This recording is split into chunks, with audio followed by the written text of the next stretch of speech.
नमस्कार मित्रांनो, मी भूषण रमेश महाजन नाशिक। आज आपण एका विषयाबरोबर संवाद साधणार आहोत। त्या विषयाचं नाव आहे अध्यात्म अनुभव।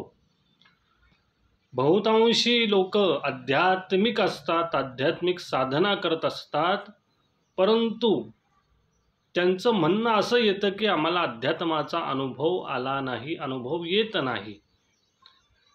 असं का म्हणण्यात येतं किंवा आध्यात्मिक अनुभव, अध्यात्म अनुभव, अनुभूती कशा प्रकाराने येते, ते येण्याचं स्थान कोणतं, कुठल्या पद्धतीने आपल्याला अध्यात्म अनुभव येऊ शकतो, ती जागा कोणती, ती व्यवस्था कोणती, ती पद्धत कोणती, ज्यातून आपल्याला अध्यात्म अनुभव, अनुभूती येईल, तो प्रकार कोणता, त्याविषयी आपण आज संवाद साधणार आहोत।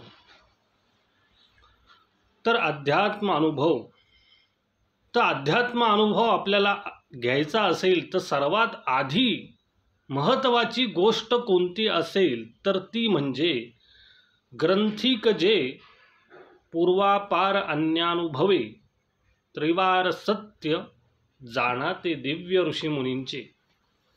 अध्यात्म अनुभव आपल्याला घ्यायचा असेल किंवा आध्यात्मिक क्षेत्रात प्रगती करायची असेल तर सर्वात पहिला नियम, पहिली गोष्ट कोणती असेल तर ती म्हणजे ग्रंथिक जे पूर्वापार अन्यानुभवे, ग्रंथ नोंदीत जी काही गोष्टी आहेत ती गोष्ट पूर्वजांच्या अनुभवावरून ती लिखित झाली आहे। ती आध्यात्मिक क्षेत्रात जे काही लिहिलं आहे ते त्रिवार सत्य आहे, यावर दृढ विश्वास, श्रद्धा ठेवणं हे सर्वात पहिलं कर्तव्य आपलं त्या ठिकाणी येतं। तिथून पुढे आध्यात्मिक अनुभव यायला आपल्या सुरुवात होते, ही पहिली पायरी आपली होते। मग आध्यात्मिक अनुभव येण्यासाठी अध्यात्म हा विषय वाचिक नाही, अध्यात्म न विषय तो वाचिक, कायिक न तो देहधर्माचे ठाई। आध्यात्मिक विषय किंवा अनुभूती येणं हे वाचिक नाही आहे, म्हणजे आध्यात्मिक चर्चा करून, आध्यात्मिक बोलून, आध्यात्मिक प्रवचनाच्या माध्यमातून किंवा सातत्याने आध्यात्मिक बोलत राहणे यातून आपल्याला अनुभूती होते का तर नाही। कायिक न तो देहधर्माचे ठाई, शरीर धर्माने, शरीराने आध्यात्मिक अनुभव आपल्याला मिळतो का, अनुभूती येते का, ती शरीरासंबंधित आहे का, तर त्यातूनही आपल्याला अध्यात्म अनुभूती येऊ शकत नाही। शरीर माध्यम असतं, अध्यात्म करण्यासाठी शरीराची गरज असते, देहधर्मातून ते कर्म घडत असतं, पण तिथेही अनुभव येत नाही। मग अध्यात्म अनुभव, अनुभूती कुठे येते तर मनाचे मुळाशी, अंतःकरणाचे ठाई, तेथून अनुभूती अध्यात्माची।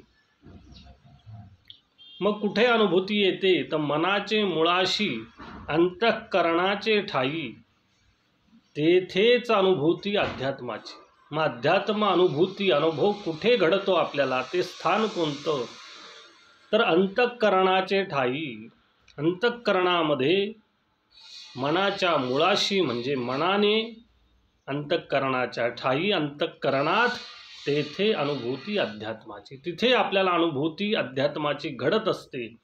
जे अंतःकरण चतुष्टय म्हटलंय त्यामध्ये आपल्याला अध्यात्म अनुभव येतो, अनुभूती तिथे घडते मनामध्ये। देह फक्त अध्यात्म करण्याबाबतीत सहाय्यक ठरतो, पण देहाद्वारे अध्यात्म अनुभव येणं शक्य नाही। तर मनाच्या ठिकाणी, अंतःकरणाच्या मुळाशी आपल्याला आध्यात्मिक अनुभव, अनुभूती तिथे घडत असते। कुठलीही साधना मनाद्वारे केली जाते, देह त्यात सोबत असतो। ती साधना मनाने एकाकार झाली, मन आणि देह यांचं अंतःकरण एक झालं, मनोदेही एकांग जेव्हा आपण होऊ तेव्हा एकाग्रे हरी सकळाची या। मग आपल्याला हरी सर्वत्र दिसेल जेव्हा मन आणि देह हे एक होतील। ते कधी एक होतील जेव्हा आपण साधना नित्याने नेमाने करू, तेव्हा मनोदेही एकांग तिथे तयार होईल आणि मग एकाग्रे हरी सकळाची या। मग अध्यात्मानुभूती तिथे मनात, अंतःकरणामध्ये आपल्याला मिळेल, प्राप्त होईल। ही अनुभूती आध्यात्मिक असली तर व्यवहारी व्यावहारिक प्रगती त्यातून साधता येते का? तर अध्यात्माने साधता येते. ती कशी? तर तिथे मनोदेही एकांग झालं की आपली एकाग्रता वाढते. एकाग्रता वृद्धी होण्यास कारणीभूत अध्यात्म असतं. ती एकाग्रता वाढते. एकाग्रता वाढले की विषयाचं ज्ञान आपल्याला प्राप्त होतं. जेव्हा एकाग्रतेतून ज्ञान येतं, ज्ञानातून कृती घडते, कृतीतून प्रगती घडते, प्रगतीतून उन्नती घडते आणि उन्नतीतून संपत्ती आपल्याला मिळत असते. असा तो अनुक्रम असतो अध्यात्माचा. त्यातून आपल्याला अनुभूती मिळत असते. अशा प्रकारे अनुभव अध्यात्माचा मन अंतःकरणात येत असतो. आपल्याला ती जागा कुठली? तर मन आणि अंतःकरणामध्येच आध्यात्मिक अनुभूती येते. ती जागा आहे. तिथे आपल्याला अनुभूती प्राप्त होते. तो विषय आपण आज घेतला. या विषयाचं चिंतन आपण केलं की आध्यात्मिक अनुभव कुठे प्राप्त होतो, त्याविषयी आपण संवाद साधला.